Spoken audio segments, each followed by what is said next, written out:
Dikaruniai keelokan rupa bukan berarti bisa berbangga-bangga, sebab di balik itu semua selalu ada ujian menyertai.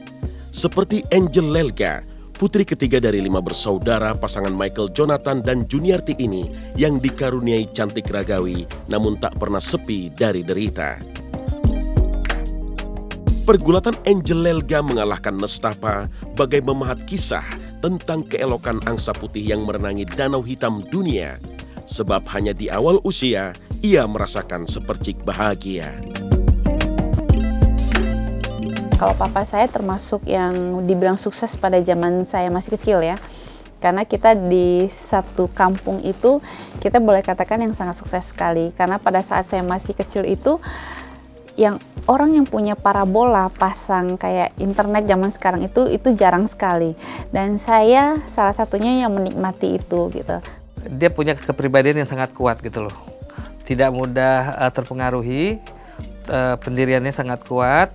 Terus orangnya selalu ke sesuatu tuh dia mikir dulu gitu loh. Nah, jadi nggak langsung I do gitu, nggak. Dia orangnya kemauannya keras, ambisinya kuat gitu. Jadi apapun yang dia mau tuh harus tercapai. Yang aku tahu sih itu. Lahir 1 Januari 1984 di Solo, Jawa Tengah dan menghabiskan masa kecil di kota Pontianak, Kalimantan Barat, Angel kecil merasa nestapa berikutnya.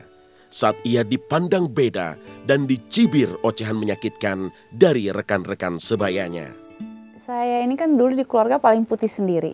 Jadi saya suka diledekin sama tetangga-tetangga sebelah.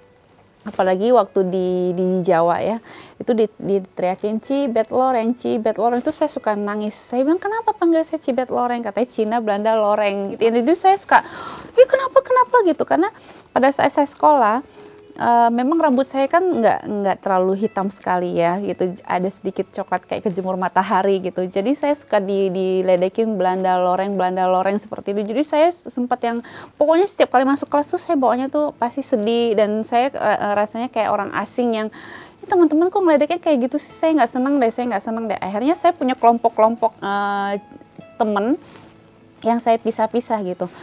Yang suka ngeledekin saya nggak mau temenin gitu dulu kan di masa sekolah. Jadi kalau misalnya yang teman-teman perempuan yang kira-kira baik tuh ya udah itu kelompok saya dan itu saya temenin gitu.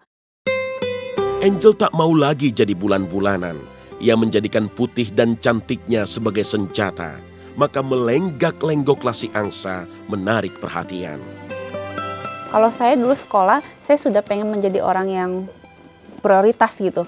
Jadi pada saat saya di dalam kelas pun kalau ditanya guru, siapa yang mau jadi pengeret bendera hari Senin misalnya, saya tunjuk tangan. Siapa yang mau nyanyi, saya lagi gitu. Jadi saya pengen show off gitu orangnya di depan guru, teman-teman saya panggil orangnya tuh pengennya tampil di depan terus seperti itu. Jadi saya memang dari kecil tuh saya punya jiwa seperti itu kan. Pernah sekali saya karena nakal kan, roknya harus panjang tapi karena memang saya mau kelihatan kayak model dari kecil kan. Saya itu dari kecil udah pengennya idamanya pengen jadi model kan gitu. Saya kalau sekolah begitu pulang saya suka lipat lagi, saya bikin mini rok gitu kan. Jadi saya tempel-tempel. Jadi saya udah action gitu. Saya udah kan karena rambut saya panjang, sudah dikepang-kepang. Jadi saya maunya action terus. Ada beberapa yang aku ingat kalau Kak Angel tuh suka di depan kaca gitu ya. Dia tuh suka ngaca-ngaca sendiri, terus kayak misalnya dia ngomong tuh sambil ngaca gitu dengan bibirnya yang bergeber. Ya terus tapi aku nggak ngerti sih, cuma aku waktu itu masih kecil jadi cuma ngelihat aja dan nggak banyak komentar. Namun di balik wajah cantiknya, Angel kecil juga dikenal usil. Kenakalan Angel membuat kakak tercinta menangis dan sempat tak mau masuk sekolah. Saya dulu masih kecil suka jahil sekali. Karena kakak saya itu, yang di atas saya, itu satu kelas dengan saya. Karena karena saya dulu masih kecil saya sangat pintar menurut kedua orang tua saya ya. Jadi begitu saya sekolah, saya bisa kejar kakak saya. Kakak saya kan orangnya pendiam sekali sih, namanya Ana Linawati, nama panjangnya. Kak Angel sih oke ya, sekolahnya tuh dia pintar apa segala macam, rajin juga gitu. pada saat di sekolah kan pakai rok gitu ya. Jadi kakak saya ini kan pendiam sekali dan sekeliling kan teman-teman cowok banyak. Jadi saya suka godain bikin kakak saya nggak betah. Saya suka bilang, mau tahu nggak celana dalam kakak saya warnanya apa gitu kan? Mau dong. Ya udah, kan zaman dulu kan ada serutan pensil yang di belakangnya ada kaca kan. Jadi itu serutan pensil itu saya balikin, saya taruh di bawah sepatu saya. Jadi saya sodorin di bawah rok kakak saya suruh orang lihat gitu. Akhirnya kakak saya itu setiap sekolah dia pasti nangis. Dan dia nggak berani ngomong sama gurunya kenapa dia nangis. Karena dia takut saya kan galak juga waktu masih kecil ya. Saya bilang, awas ya kalau bilang. Saya itu kayak intimidasi dia terus gitu kan. Awas kalau bilang, jadi diem aja gitu. Di saat percaya diri mulai tumbuh, Angel kembali diterjang nestapa. Karena sang ayah mengalami kebangkrutan hingga tak lagi bisa memanjakannya dengan limpahan materi. Namun Angel mengingat betapa di masa sulit itu ada hikmah tersendiri yang membuatnya begitu dekat dengan adik tercinta. Dan kebetulan adikku yang 2 orang ini, dia tuh nggak mau dengan kakak-kakakku gitu, maunya hanya dengan aku kan gitu kan. Jadi aku tuh agak repot gitu, kenapa sih semuanya sama saya terus gitu. Nah di situ saya hampir sempat marah dengan mama saya.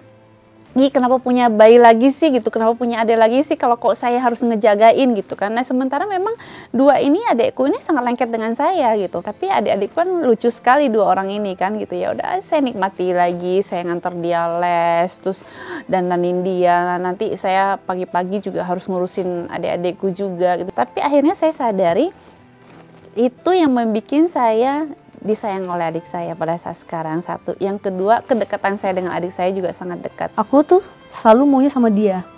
Dan ini aku udah lupa, cuma menurut kata mama dan kata yang lainnya, kalau dia mau pergi sekolah itu, aku selalu nangis, mau ikut. Jadi pagi itu ngurusin aku dulu, baru dia pergi sekolah gitu. Pada saat karyawan papa saya meninggal, pada saat mau sholat Id Lebaran kan di Kalimantan kan harus menyeberang gitu kan, menyeberang itu tenggelam. Dari situ karena banyak karyawan yang meninggal, akhirnya papa saya mulai drop juga dan kita mulai jatuh. Nah dari situlah kita mulai merintis lagi dari awal gitu. Angel terpana dalam kekecewaan karena ayah dan ibu tercinta berpisah. Maka hancurlah rumah tangga yang indah itu dan hancur pula hati Angel Lelga. Di saat itulah Angel yang baru duduk di bangku SMP menyuarakan protes sekaligus menebalkan mental buat kakak dan adik agar tabah menghadapi situasi tak menyenangkan ini. Saya ada di tengah-tengah mereka karena yang sangat banyak protes adalah saya. Karena saya ini walaupun saya tinggal dengan kedua orang tua saya, tetapi saya yang paling bisa menilai kedua orang tua saya. Bahwa mana yang menurut saya benar, mana yang agak keras gitu. Saya sangat bisa protes ke mama saya. Saya selalu bilang, jangan berbicara keras dengan papa saya. Jangan pernah merasa mama paling benar gitu. Karena bisa-bisanya papa dengan mama itu bukan sepenuhnya kesalahan dari papa saya. Nah, papa saya tipikal orang yang sangat pendiam sekali. Karena dia sangat mencintai anak-anaknya sehingga dia tidak bisa banyak berbicara.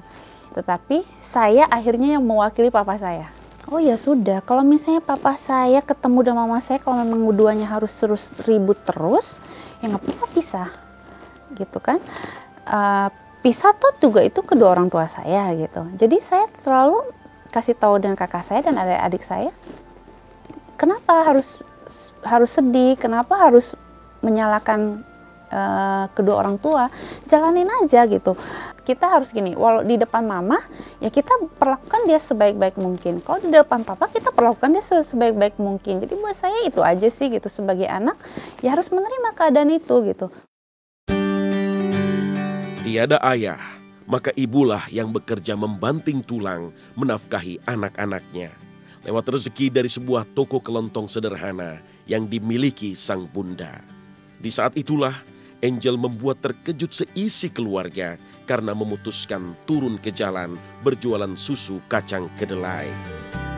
Saya banyak maunya gitu karena saya pengen bisa bahasa Inggris, saya pengen bisa les nari, saya pengen bisa les piano, itu saya banyak maunya gitu. Ya udah, kalau target saya dikasih uang seperti ini, akhirnya saya bilang sama papa saya mau jual susu kacang aja, saya bilang gitu. Akhirnya waktu kecil saya jual susu kacang untuk biayain diri saya sendiri. Ya akhirnya saya bilang sama mama saya, mau bikinnya susu kacang, saya jualan gitu. Jadi saya harus jualan gitu, keliling naik sepeda saya jualan gitu. Untuk penghasilan saya harus, akhirnya saya sekolah bahasa Inggris.